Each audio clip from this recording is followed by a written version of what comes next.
Hello all, welcome back to our channel. हमने discussion किया था माइटोकॉन्ड्रिया और प्लास्टिड के ऊपर। इस पर हम डिस्कशन करने वाले हैं जो मिसलेनियस पोर्शन रहेगा माइटोकॉन्ड्रिया, क्लोरोप्लास्ट का और प्रोकैरियोट्स का हम देख रहे हैं। इसमें हम डिस्कस करेंगे कुछ सिमिलरिटीज क्या हैं इनकी, कैसा एवोल्यूशन रहा है इनका, क्या सिमिलरिटीज दोनों सेल ऑर्गेनेल हैं जो कि एग्जिबिट करते हैं प्रोकैरियोट से, किस वे में सिमिलर है, ये चीज हम डिस्कस करेंगे। फिर हम देखेंगे माइटोकॉन्ड्रिया और क्लोरोप्लास्ट क्या सिमिलरिटीज एग्जिबिट करते हैं और क्या डिफरेंसेस एग्जिबिट करते हैं। सो हम स्टार्ट कर रहे हैं similarity between the mitochondria, chloroplast and prokaryotes. हम देख रहे हैं ये माइटोकॉन्ड्रिया एंड क्लोरोप्लास्ट दोनों कौन से सेल ऑर्गेनेल हैं, किन सेल टाइप में पाए जाएंगे, यूकैरियोटिक सेल टाइप में मिलेगा। मतलब जो भी यूकैरियोटिक टाइप सेल स्ट्रक्चर है उनमें क्या मिलेगा, डबल मेम्ब्रेन सेल ऑर्गेनेल है, माइटोकॉन्ड्रिया, क्लोरोप्लास्ट मिलेगा। whereas the chloroplast is only found in the plant cell. ठीक है, and some protista euglenoids. In the case of prokaryotes, these are not surrounded by the double membrane structure. ठीक है, ये हमारा तो difference हो गया। हमने देख लिया कि प्रोकैरियोट्स कैसे डिफर कर रहा है इन दोनों सेल ऑर्गेनेल से, लेकिन फिर भी क्या सिमिलरिटीज हैं जो कि इस प्रोकैरियोटिक सेल स्ट्रक्चर से एग्जिबिट करते हैं ये माइटोकॉन्ड्रिया और क्लोरोप्लास्ट। हम बात जब करते हैं तो हम देखते हैं राइबोसोम्स की अगर हम बात करें माइटोकॉन्ड्रिया, क्लोरोप्लास्ट और प्रोकैरियोट्स में, तो हम देखते हैं दोनों में जो राइबोसोम का साइज है यूनिट वाइज हम देखें तो क्या मिलता है, 70s यूनिट साइज जो मिलेगा राइबोसोम का वो रहेगा। कंपोजिशन यूनिट भी सेम ही रहेगी। ठीक है, तो ये राइबोसोम स्ट्रक्चर क्या हो गया इनका, 70s टाइप का हो गया, जो कि तीनों में यही चीज मिलेगी। नेक्स्ट बात करते हैं हम इसके डीएनए की। जो डीएनए प्रेजेंट होता है माइटोकॉन्ड्रिया, क्लोरोप्लास्ट और प्रोकैरियोट्स में, ये एक ही टाइप का होता है, जो कि कैसा होता है, क्रोमोसोम्स में ऑर्गेनाइज नहीं होता है। ये क्या है, सर्कुलर फॉर्म में प्रेजेंट रहेगा in the prokaryotic cell, mitochondria and as well as chloroplast cell. हम जब इसकी मल्टीप्लिकेशन की बात करते हैं कि क्या मल्टीप्लिकेशन मोड हो सकता है या कैसे इंक्रीज करते हैं नंबर या अपने नंबर्स को कैसे एनहांस करते हैं, तो जो मोड ऑफ डिवीजन प्रेजेंट होता है इन तीनों में वो क्या होता है, फिजन के थ्रू होता है। ठीक है, फिजन के थ्रू क्या होगा, इनमें जो डिवीजन प्रोसेस है या मल्टीप्लिकेशन है वो चीजें होंगी।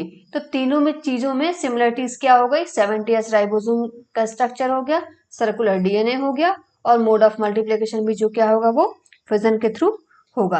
अब हम नेक्स्ट बात करते हैं रिसेम्बलेंस की। हम रिसेम्बलेंस किनके बीच में देख रहे हैं, माइटोकॉन्ड्रिया के बीच में देख रहे हैं और क्लोरोप्लास्ट के बीच में देख रहे हैं।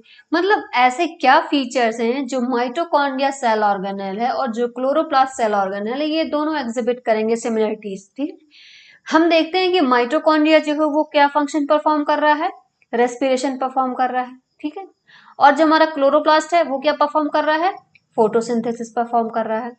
अब ये चीज हमें देखनी है कि अगर हम कॉमनली जैसे पूछते हैं कि माइटोकॉन्ड्रिया को हम जनरली किस नाम से जानते हैं, तो हम बोलते हैं power house of the cell. ठीक है, ये हमने पहले भी डिस्कस किया है, power house of the cell बोलते हैं या पावर मिल्स बोलते हैं, एटीपी मिल्स बोलते हैं। ठीक है, क्लोरोप्लास्ट में परफॉर्म क्या हो रहा है, फोटोसिंथेसिस, जहां से फूड सप्लाई हो रही है, तो हम इसको जनरली क्या बोलेंगे, किचन। तो kitchen house of the cell क्या हो गया हमारा, क्लोरोप्लास्ट हो गया। ठीक है, ये बात हो गई इनके जनरल टर्म्स की। अब रिसेम्बलेंस किन किन फीचर्स में शो करते हैं, दोनों फंक्शनली डिफरेंट है but they show similarity in some features like the envelope. अब एनवलप जो है इन दोनों सेल ऑर्गेनेल का वो क्या है हमारा, डबल मेम्ब्रेनस है। ठीक है, डबल मेम्ब्रेन बाउंड है स्ट्रक्चर है, तो एनवलप्ड बाय 2 यूनिट मेम्ब्रेन। अब यूनिट मेम्ब्रेन बोला है मतलब जो हमारा प्लाज्मा मेम्ब्रेन का सेल स्ट्रक्चर हमने डिस्कस किया था उसी के सिमिलर स्ट्रक्चर जो होगा एग्जिबिट करेंगे, इनकी मेम्ब्रेन में एग्जिबिट करेंगे। तो both the cell organelle are enveloped by the 2 unit membrane. दूसरी सिमिलरिटी की बात करें तो हम बात करते हैं इट इज सेमी ऑटोनॉमस। अब सेमी ऑटोनॉमस मतलब ऑटोनॉमिक, सेमी ऑटोनॉमस का मतलब देखें, सेमी मीन्स हाफ, ऑटोनॉमस में जो कंट्रोलिंग है उसकी सेल की वो क्या होगी, कंप्लीट नहीं होगी। मतलब कुछ पार्ट जो होगा ये खुद भी कंट्रोल करेगा, या जैसे सिंथेसाइजिंग जो भी मशीनरी होगी इसकी, ये टोटली डिपेंडेंट नहीं होगा किसी ऊपर। अब ऐसा क्यों होता है, हमने देखा था माइटोकॉन्ड्रिया, क्लोरोप्लास्ट में क्या होता है, डीएनए होता है।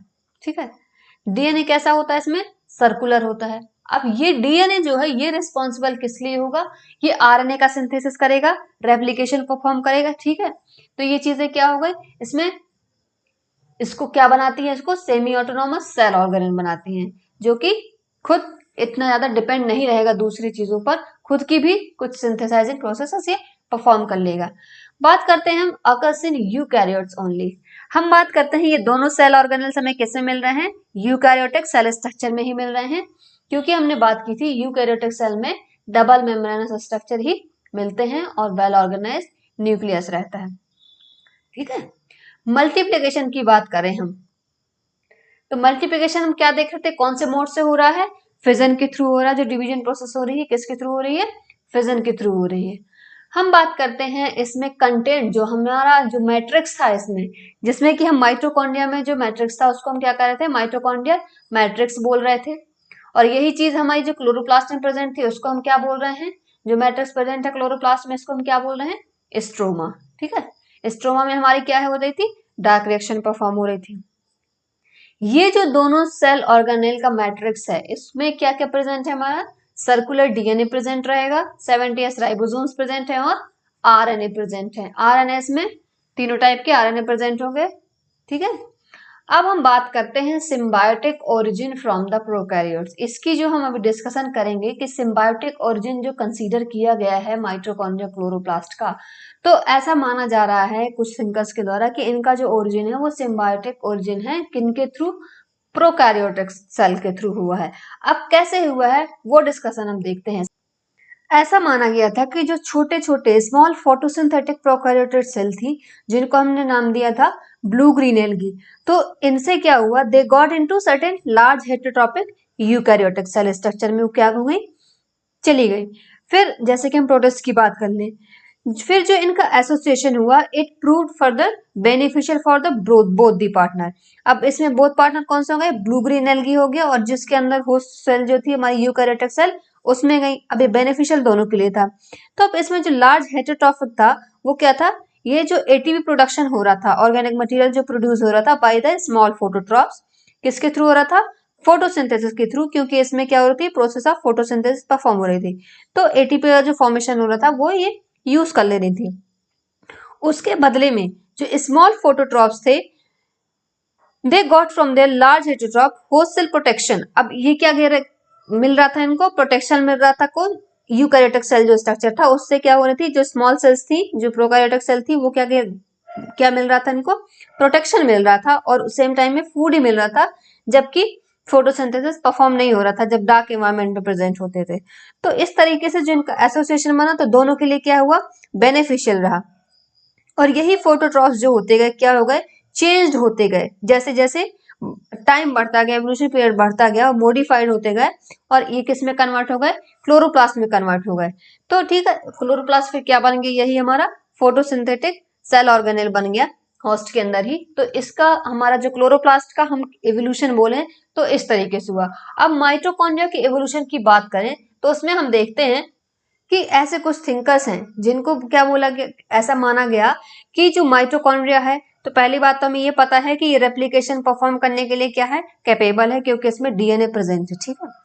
फिर कुछ वर्कर्स ने ऐसा सोचा कि they were once independent organism, क्योंकि they can perform their replication process, ठीक है। तो इंडिपेंडेंट ऑर्गेनिज्म जैसे कि बैक्टीरिया हमने माना कि ये इंडिपेंडेंट थे, तो sometimes they got entrapped in the larger eukaryotic cell.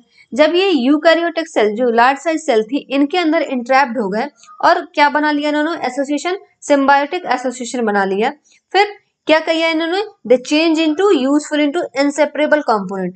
जब एसोसिएशन बन गया इनका तो इसके थ्रू क्या हुआ कि अब मतलब बेनिफिट तो दोनों तरफ से मिल रहा था, तो इन्होंने मतलब अपने आप को उस चीज से अलग नहीं किया, ठीक है। और ऐसे जब टाइम पीरियड बढ़ता गया in with the course of time, तो ये जो व्यू दिया गया इसको क्या नाम दिया था हमने, सिम्बायोटिक दिया था या प्रोकैरियोटिक, जो हाइपोथेसिस दी गई।